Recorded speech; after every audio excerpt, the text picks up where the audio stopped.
جی ناظرین، میں ہوں ذوالفقار غرامانی اور آپ میرا یوٹیوب چینل دیکھ رہے ہیں۔ سب سے پہلے آپ سے یہ درخواست ہے کہ چینل کو سبسکرائب ضرور کریں تاکہ آپ تک میرا یہ پروگرام جو ہے ویلاگ جو ہے پہنچ سکے۔ تو آج یہ جنگ کے بعد کی جو صورتحال ہے اس کو ڈسکس کریں گے۔ جنگ تو ہو گئی لیکن جنگ کے آگے کیا ہوگا؟ اب یہ جنگ جو تھی، یہ جس کو سیز فائر اب کہا جا رہا ہے یا سیز فائر ہو چکا ہے، انٹرنیشنل کمیونٹی جو ہے اور خاص طور پہ امریکہ کے صدر ٹرمپ کی طرف سے جو بیان سامنے آیا کہ سیز فائر ہو چکا ہے، اور سیز فائر کے بعد ڈی جی ایم اوز کے درمیان یعنی پاکستان اور ہندوستان کے ڈی جی ایم اوز کے درمیان بات بھی ہوئی، سیز فائر کو آگے بھی کیا گیا، یعنی سیز فائر پہ عمل کرنے کی بات بھی کی گئی ہے۔ لیکن جو سفارتی محاذ ہے وہاں پہ صورتحال جو ہے وہ ابھی بھی جاری ہے۔ ویسے کہا جاتا ہے کہ جنگ کے بعد اگر کوئی مکہ آپ کو یاد آئے تو وہ مکہ خود کو مار دینا چاہیے۔ انڈیا کے وزیر اعظم نریندر مودی جو ہے اس کی حالت اب وہی ہے کہ اب وہ اپنے علاقے میں دورے کر رہا ہے اور وہاں پہ خطاب کر رہا ہے، اور اپنے علاقے، اپنے لوگوں اور اپنے ملک کے اندر یہ بات بتانے کی کوشش کر رہا ہے کہ جی ابھی جنگ ختم نہیں ہوئی، صرف یہ پاز ہوا ہے، یعنی وقفہ ہوا ہے، جنگ ختم نہیں ہوئی ہے۔ تو اصل میں وہی بات ہے کہ وہ اپنے آپ کو ہی مکے مار رہا ہے کہ یہ جنگ میں کیا ہو گیا میرے ساتھ، سیز فائر تو ہوئی لیکن شکست جو ہے وہ شکست چھپانے کی کوشش بھی کی جا رہی ہے۔ ویسے بھی کہا جاتا ہے کہ شکست جو ہے وہ لاوارث ہوتی ہے اور فتح کے جو ہے وارث بہت ہوتے ہیں۔ تو پاکستان کے اندر جو ورثہ ہیں، وارث ہیں، وہ تو ہر جگہ جشن سیلیبریٹ کر رہے ہیں، لیکن دوسری طرف صورتحال جو ہے وہ وہی ہے کہ جنگ کے بعد والے مکے کی جو ایک مثال دی گئی۔ تو بہرحال آج جو سفارتی سطح پہ تو ہم دیکھ رہے تھے، لیکن میڈیا کے اندر بھی وہی صورتحال ہمیں نظر آ رہی ہے۔ حنا ربانی خر صاحبہ اور برخا دت کے درمیان جو ابھی ایک میڈیا کی جنگ جسے کہا جائے وہ بھی نظر آ رہی ہے، یعنی میڈیا میں، ٹاک شوز میں اس طرح کی صورتحال ابھی بھی دیکھی جا رہی ہے۔ جبکہ سفارتی سطح پہ آج جو ہندوستان سے خبر آئی کہ ہندوستان کے اندر پاکستانی عملے کے ایک ممبر کو وہاں سے 24 گھنٹے کے اندر ملک چھوڑنے کا حکم دیا گیا اور ناپسندیدہ شخص ڈکلیئر کیا گیا۔ پاکستان کے اندر بھی یہی ہوا، اور پاکستان کے اندر جو ہندوستان کے ناظم الامور تھے ان کو پھر دفتر خارجہ طلب کیا گیا، ڈیمارش کیا گیا، ان کو بتایا گیا، اور ہندوستان کے عملے کے ایک ممبر کو ناپسندیدہ شخص قرار دے کر 24 گھنٹے کے اندر ملک چھوڑنے کا حکم دیا گیا۔ ہندوستان کے اندر جو پاکستانی عملے کے ممبر کو کہا گیا کہ وہ ہندوستان چھوڑ دے، تو ان کے اوپر یعنی کہ ان کے ساتھ تعلق میں جو ہندوستان کے اندر دو جو لوگ تھے ان کو گرفتار کرنے کی بھی خبر آئی کہ وہ ہندوستان کے اندر پاکستان کے لیے جاسوسی کر رہے تھے۔ تو بہرحال ہندوستان میں پاکستانی عملے کے ایک ممبر کو ہندوستان چھوڑنے کے لیے کہا گیا، اور پاکستان کے اندر جو ناظم الامور ہندوستان کے تھے ان کو ڈیمارش کیا گیا، یعنی دفتر خارجہ بلا کے ان کو بتایا گیا کہ 24 گھنٹے کے اندر ہندوستان کے عملے کے ممبر جو ہیں وہ ناپسندیدہ شخص ہیں، ان کو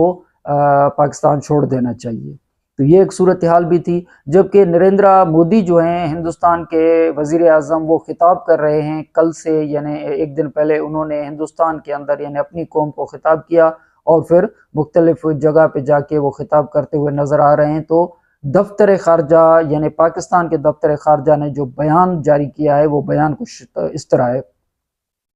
یعنی بھارتی وزیر اعظم کے بیان پر دفتر خارجہ کا رد عمل۔ پاکستان گزشتہ روز کے بھارتی وزیر اعظم کے اشتعال انگیز بیانات کو مسترد کرتا ہے،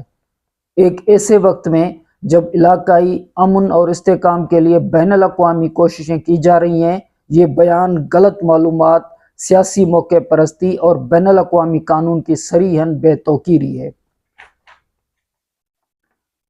یہ بیان جارحیت کا جواز پیش کرنے کے لیے گمراہ کن داستانیں گھڑنے کے رجحان کی بھی عکاسی کرتا ہے۔ پاکستان حالیہ جنگ بندی مفاہمت اور کشیدگی میں کمی اور علاقائی استحکام کے لیے ضروری اقدامات کرنے کے لیے پرعزم ہے۔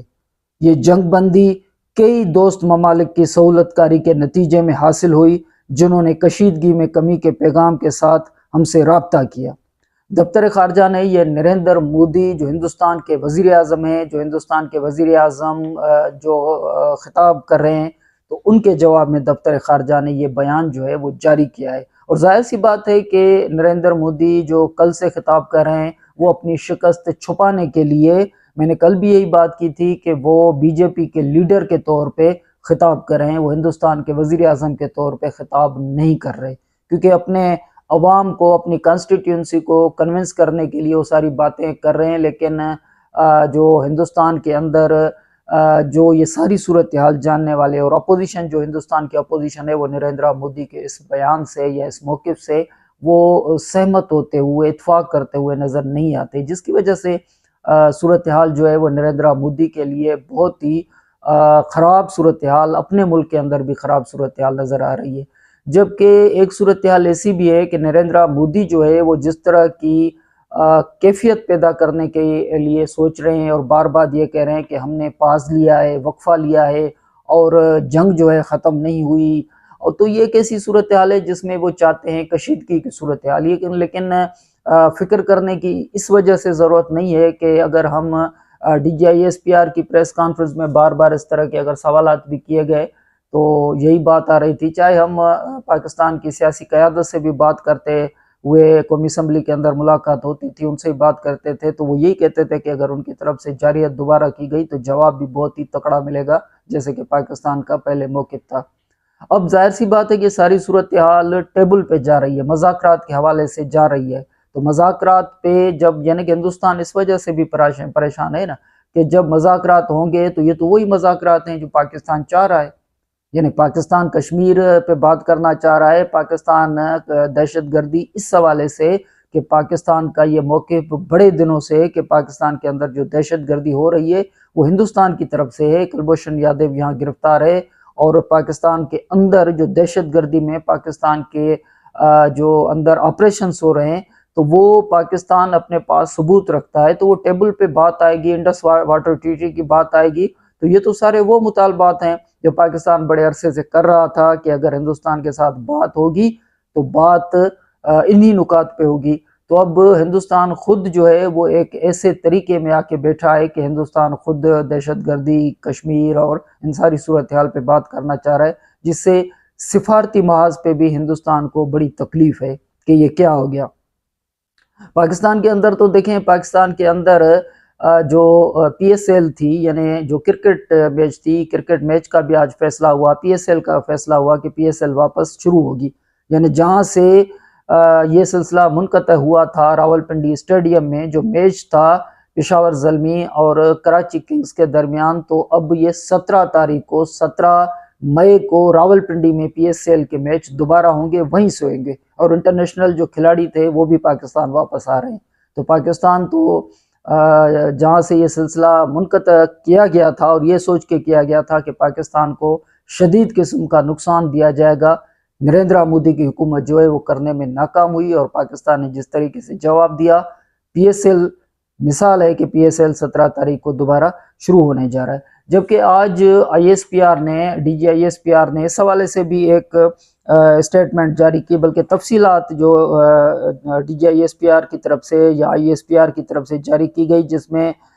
یہ مکمل طور پہ ڈیٹیل دی گئی، اور چند جو چیزیں ہیں ان میں آپ سے شیئر کریں کہ 11 جوان جو ہے وہ اس میں شہید ہوئے، یعنی یہ جو صورتحال ہندوستان کی جارحیت اور پھر جارحیت کا جواب اور بنیان المرصوص آپریشن جو شروع کیا گیا، تو اس کے بعد 11 جوان شہید ہوئے، 78 زخمی ہوئے، یعنی 40 پاکستان کے شہری جو ہیں وہ اس میں شہید ہوئے، جس میں 7 خواتین اور 15 بچے بھی شامل تھے۔ 180 شہری جو ہیں وہ زخمی ہوئے۔ یہ فگر میں دوبارہ آپ کو بتا دوں کہ آئی ایس پی آر نے جو فگر دی ہے اس میں 11 جوان پاکستان کے وہ شہید ہوئے ہیں، 78 زخمی ہوئے ہیں، 40 شہری جو ہیں وہ شہید ہوئے ہیں، 7 خواتین اور 15 بچے اس میں زخمی ہوئے ہیں، یعنی 7 خواتین اور 15 بچے جو ہیں وہ شہید ہوئے ہیں، 40 شہری جو شہید ہوئے ہیں، 121 شہری جو ہیں وہ زخمی ہوئے ہیں۔ تو آج آئی ایس پی آر کی طرف سے اس حوالے سے بھی ڈیٹیل یہ صورتحال سامنے آ رہی تھی، لیکن ہندوستان کی طرف سے جو بیانیہ بنانے کی کوشش کی جا رہی ہے، وہ بیانیہ اپنے عوام کو کنونس کرنے کے لیے تو نریندر مودی ابھی بھی بڑی کوشش کر رہے ہیں، لیکن عالمی سطح پہ جو پاکستان نے بیانیہ بنایا ہے، پاکستان کی جو عالمی سطح پہ تعریف ہو رہی ہے، اور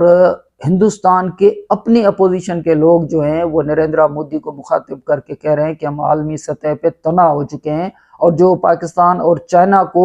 یعنی یہ راہل گاندھی جنگ سے پہلے بھی یہ خطاب کر رہے تھے کہ پاکستان اور چائنا کو ہم الگ، یعنی کہ ان کی جو دوستی ہے ان کو ہم الگ کرنا چاہ رہے تھے، لیکن جنگ کے نتیجے میں اب کیا ہے کہ پاکستان اور چائنا ایک ہی وقت میں سیلیبریٹ کر رہے ہیں۔ تو یہ فورن پالیسی کے اندر، ڈپلومیسی کے اندر یا سفارتی محاذ کے اندر سب سے بڑی ہندوستان کی شکست ہے، اور پاکستان اگر اپنی کامیابیوں کو گنوانا شروع کرے تو اس ساری صورتحال کے اندر پاکستان کے نصیب میں بہت بڑی کامیابیاں ان کو ملی ہے، اور یہ کامیابیاں پاکستان جو ہے جنگ کے بعد کی صورتحال میں ابھی بھی سمیٹنے کی جو ہے جستجو، کوشش اور سڑکوں پہ سیلیبریشن کی صورت میں دیکھی جا رہی ہے۔ لیکن یہ صورتحال بہرحال ابھی بھی موجود ہے کہ ہندوستان کے نریندر مودی جو ہیں وہ ساری صورتحال میں ان کی جو باڈی لینگویج ہے، وہ باڈی لینگویج اپنے عوام کو کنونس کرنے کے لیے، شکست والی باڈی لینگویج تو ضرور ہے، لیکن وہ بار بار یہی کہہ رہے ہیں کہ جنگ میں وقفہ ہوا ہے، جنگ ختم نہیں ہوئی، اور پاکستان کا یہ کہنا ہے کہ اگر دوبارہ جارحیت کی گئی یا سیز فائر، کیونکہ پاکستان نے یہ کہا ہے کہ پاکستان کی طرف سے سیز فائر وائلیشن نہیں ہوگی، پاکستان امن چاہتا ہے، پاکستان سیز فائر کی وائلیشن نہیں چاہتا، لیکن اگر پاکستان کے خلاف جارحیت کی گئی، سیز فائر وائلیشن کی گئی، تو پاکستان مکمل طور پہ جواب دینے کے لیے تیار ہے۔